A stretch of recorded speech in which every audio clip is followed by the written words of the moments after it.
All right, so we are going to work a couple of practice problems where we are using our new formula for the coefficient of friction. So remember, F of F stands for the frictional force, and that's going to be measured in newtons. We have mu, which is our new variable. This is our symbol for the coefficient of friction, and this has no unit. We have lowercase m for mass, and we want that to be measured in kilograms. And then we have lowercase g for the acceleration due to gravity. So this is going to be dependent upon what location our object is at, being the moon, Jupiter, Mars, Pluto, or the Earth, okay? So we are going to use negative 9.8 meters per second squared for the acceleration on Earth unless we or the question tell you differently. Okay, so now the first thing that we are going to look at is a situation where you are given the mass of the object in the problem. It says that you must multiply by gravity. That's probably a duh situation at this moment because I just gave you the equation and it clearly has mass and it has gravity. But I just want to make sure that we are clear for future situations. Anytime we give you the mass of the object, you must multiply by negative 9.8 in order to complete your calculation. Okay, so we are going to look at this first question. It says, Billy pushes a box of 28 kilograms across the floor. So we have a mass of 28 kilograms. And this is being pushed across the floor. The floor has a static coefficient of friction of 0.075. So we are going to use mu for our coefficient of friction, and that is 0.075. Again, mu does not have any units here.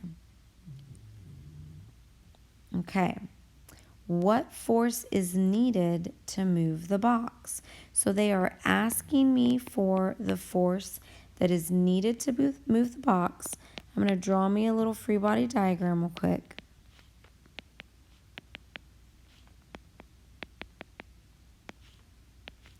Okay, we are assuming that the box is on the floor, table, or some sort of surface so that those vertical force values are equal. It says that the object is sitting on the floor. How do I know that it's sitting? It's at rest because it says static friction. So what this means is that I have an applied force, me pushing the box, and I have a frictional force. This frictional force is going to be responsible for keeping the box in its position. The only way that I can actually, in real life, move this object is if I push with an applied force that's greater than our frictional force. But the way that we're going to address these questions is we're going to say, if I can calculate what that frictional force is, then I know the minimum force needed in order to overcome friction and put the object into motion. So for this question, it's asking what force is needed to move the box. So that's technically our applied force. But what we're going to do is use the frictional force equation where my frictional force is the same as the force that I need to move the object.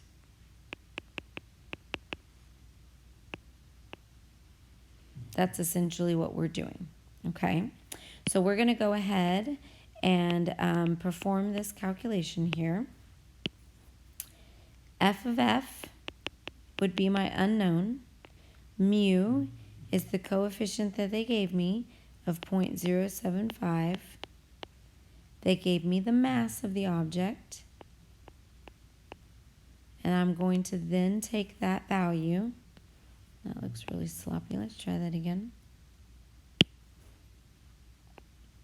I'm going to then take that value and multiply it by the acceleration due to gravity. Okay, so if we take 0.075 and we multiply that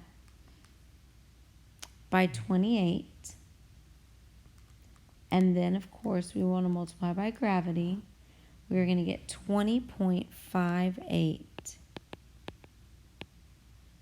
How many sig figs measured from the problem were we given? Well, the mass had 2 sig figs, and coefficient of friction also had 2 sig figs. So we were only given 2. So we are going to answer this question with 2 sig figs.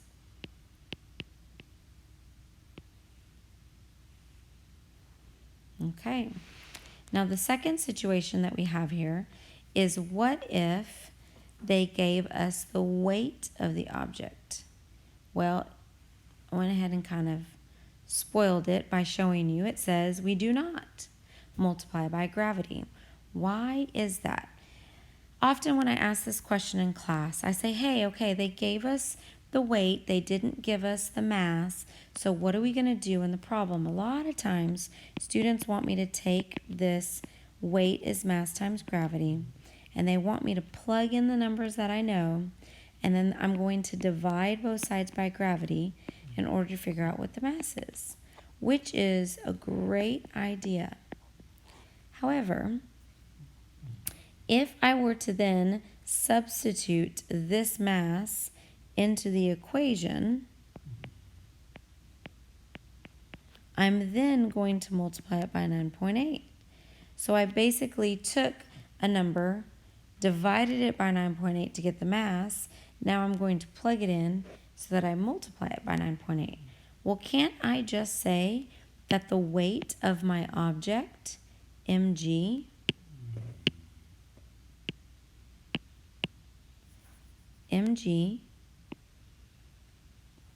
is here, but it is expressed as Fg.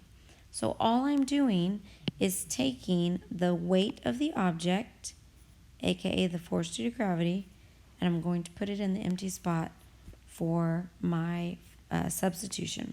So let's look at a question. This will make more sense here in just a sec. We have a 21 Newton ball that rolls across the yard. This is clearly a force. Now, you may not know what kind of force it is just yet, and we'll come back to that. We have a 2.1 Newton ball that rolls across the yard. A force of friction of 3.5 newtons. So here's a value of 3.5 newtons. I know that's going to be friction, and so I'm going to specifically plug this in as a force, but it tells me this is the force of friction. So I'm going to put this on my list as an F of F. Okay, so I have two forces. One is the frictional force, the other one I haven't identified yet, but it is a force.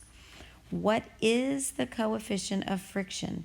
Anytime you read coefficient of friction, that guarantees that we are supposed to be using this equation. Okay, so coefficient of friction says that I'm going to use FF is equal to mu mg. So now let's plug in our numbers. My frictional force is 3.5 newtons. Mu is my unknown. That's what it's asking me to solve for. And they didn't give me the mass, but I do know my acceleration due to gravity. So maybe you have this on your paper. I want you to recognize that we cannot solve any equation with two unknowns in that formula. So what we need to do is think, is there a value that I'm supposed to know? If not, is there a value that I could calculate? So I don't automatically know what mass is. And in this case, we are not able to calculate what that mass is unless we have the weight of the object. So let's look at the force here. 2.1 newtons. What type of force is that? Guys, this is the weight of my object. I have 2.1 newtons for my weight. What if I read the problem 2.1 pounds instead of newtons? A 2.1 pound ball rolls across the yard. Oh yeah, that does sound like weight, doesn't it? So this 2.1 is actually my force due to gravity. So like I said up here, we could find the mass by plugging this into the weight equation, but I want you to think about it this way instead. Instead of plugging in mass times negative 9.8, this mass times gravity is equivalent to the weight of my object. So what I'm going to do is I'm going to take this mass times gravity and I'm going to replace it with the weight of my object. Then I'm going to multiply by mu, and that is going to equal my 3.5. So what I want to do here is take this 3.5 equals mu, which is my unknown, times my 2.1. Now I divide this over, 2.1. So that cancels, so mu is equal to, and then we're going to take 3.5 divided by 2.1, and that gives us 1.6 repeating. So for this problem, they gave me 2 sig figs for my measured values. So mu is equal to 1.7. And again, there's no unit with the coefficient of friction. Why is there no unit? Because this was a force in newtons, and that was a force in newtons, and I divided newtons by newtons, so my units just cancel out.